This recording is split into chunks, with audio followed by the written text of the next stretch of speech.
Welcome to our মা মাসির রান্নাঘর। আশা করি আপনারা সবাই ভালো আছেন।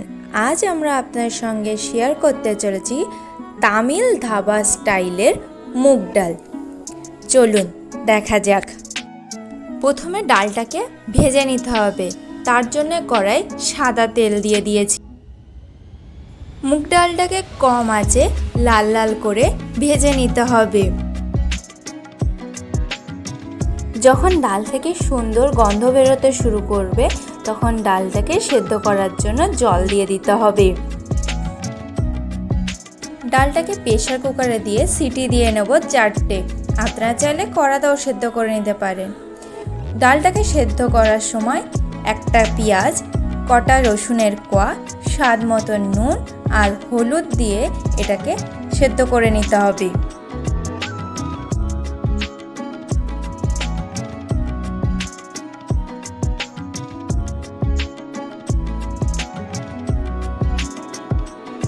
ডালটাকে এরকমভাবে সেদ্ধ করে নিতে হবে।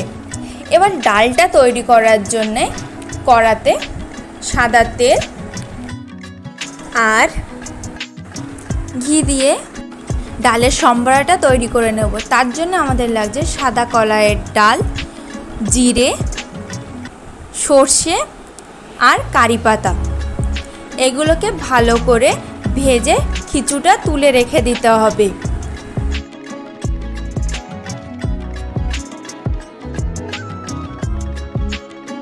এবার ওই তেলের মধ্যে পেঁয়াজ কুচি দিয়ে যতক্ষণ না কাঁচা গন্ধটা চলে যাচ্ছে ততক্ষণ ভেজে নিতে হবে।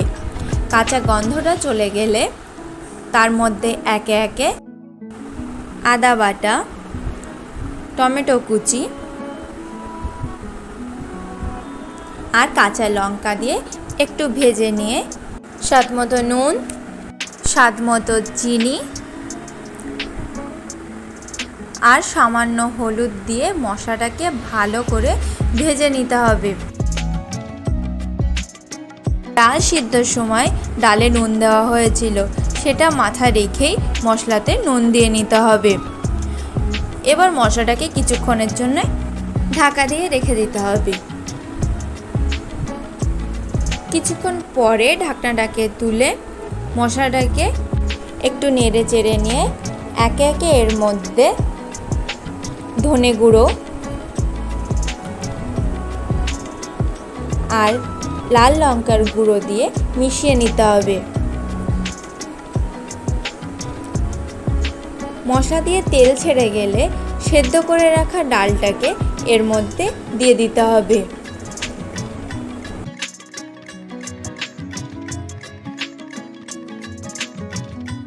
আর দিতে হবে পরিমাণ মতো জল দিয়ে ডালটাকে ভালো করে ফুটিয়ে নিতে হবে।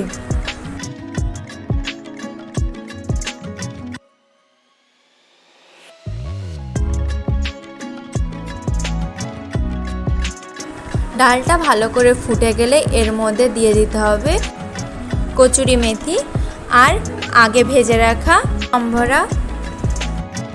আর দিতে হবে পরিমাণ মতো জল দিয়ে ডালটাকে ভালো করে ফুটিয়ে নিতে হবে।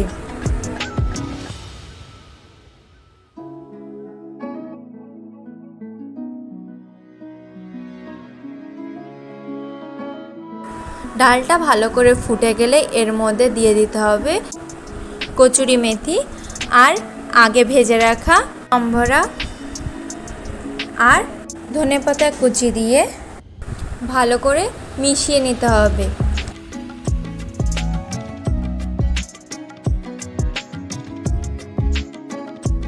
তারপরে গ্যাসটাকে অফ করে কিছুক্ষণের জন্য ঢাকা দিয়ে রেখে দিতে হবে।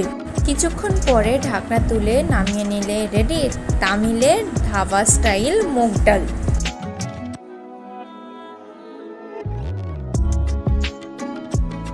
এটাকে আপনারা ভাত, রুটি, পরোটা দিয়ে খেতে পারেন। ভিডিওটা যদি ভালো লেগে থাকে তাহলে একটা লাইক করবেন আর চ্যানেলটাকে সাবস্ক্রাইব করে পাশে থাকবেন। ধন্যবাদ।